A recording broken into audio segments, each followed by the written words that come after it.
करावं लागलं। थोडस पुढे गेल्यानंतर ते ज्यावेळेस पावनखिंड लागते त्यावेळेस पावनखिंड जवळ आल्यानंतर बाजीप्रभूंनी सांगितलं छत्रपती शिवाजी महाराजांना, राजे तुम्ही विशाळगडाकडे पुढे व्हा, ही सगळी जी मोगलांची फौज आहे ही अडवण्याचं काम मी आणि माझा भाऊ करतो, मी इथे थांबतो। फुलोजी प्रभू आणि बाजी प्रभू आम्ही दोघं या खिंडीचं नेतृत्व करतो, राजे तुम्ही पुढे व्हा। राजे म्हणाले नाही, तुम्हाला सोडून मला जाता येणार नाही। ते म्हटले नाही, एक मेला तरी चालेल, लाखाचा पोशिंदा वाचला पाहिजे, राजे तुम्ही पुढे जा, ही सगळी लढाई ही सगळी जबाबदारी मी माझ्याकडे घेतो।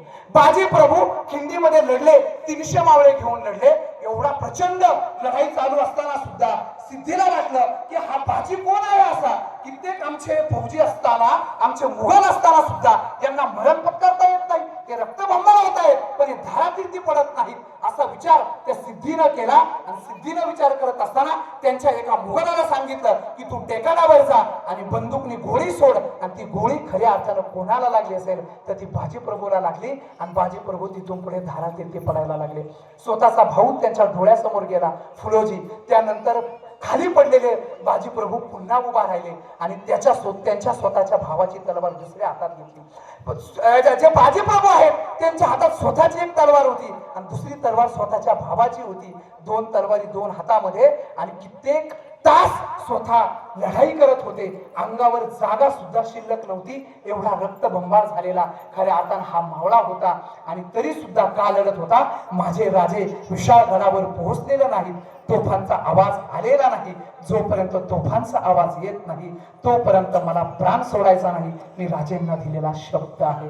मी तो रक्तबंबाळ झालेला, रक्ताच्या थरोळ्यात पडलेला, पाणीच पाणी झालेलं नदी सारखा पूर रक्ताचा वाहत होता, अशा परिस्थितीमध्ये बाजी प्रभू खाली पडलेले होते, परंतु तरी सुद्धा आवाज येत नव्हता। कशाचा?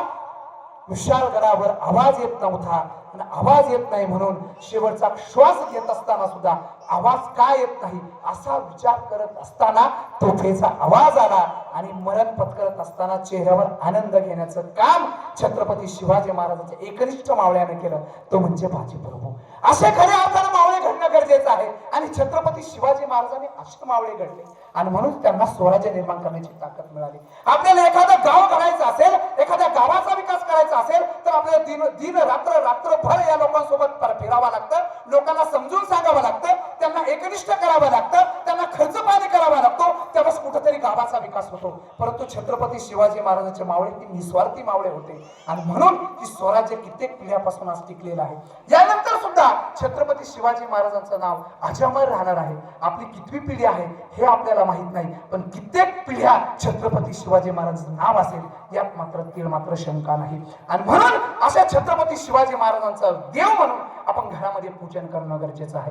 विशेष करून माझ्या महिला वर्गांना मला विनंती आहे की ज्या दिवशी तुम्हाला तुमचा मुलगा जन्माला येईल त्या दिवशी तुम्ही विचार करायचा, माझ्या मुलाला आधी सगळ्यात काही गोष्ट कळायला पाहिजे तर छत्रपती शिवाजी महाराजांची रणनीती, छत्रपती शिवाजी महाराजांचे विचार माझ्या मुलाला करणं गरजेचं आहे। परंतु आज आपण पाहतो तर काय, आज आम्ही आता इकडे येताना पलीकडे डीजे चालू होता, आणि डीजे समोर नाचगाणं चालू होतं, कशा कशा पद्धतीचा नाचगाणं चालू होते तुम्ही आम्ही पाहतो। तिथं आपण 50,000 रुपये खर्च करतो, तेच 50,000 रुपयाचे जर आपण छत्रपती शिवाजी महाराजांचे पुस्तक आणले आणि आपल्या घरामध्ये दिले तर किती आनंदाची गोष्ट आहे। परंतु याचा विचार कोणच करायला तयार नाही। तुम्हाला माहिती आहे का, ज्यावेळी छत्रपती शिवाजी महाराज दक्षिणेच्या स्वारीवर होते आणि स्वारीवर जाण्याच्या वेळेसच तुम्हाला माहिती असेल तो गोवाकुंडाचा एक राजा छत्रपती शिवाजी महाराजांना भेटला, शिवाजी महाराज त्यांना भेटले आणि त्यांची चर्चा सुरू होती। चर्चा सुरू असताना छत्रपती शिवाजी महाराजांनी सांगितलं की आमची जी सह्याद्री आहे ना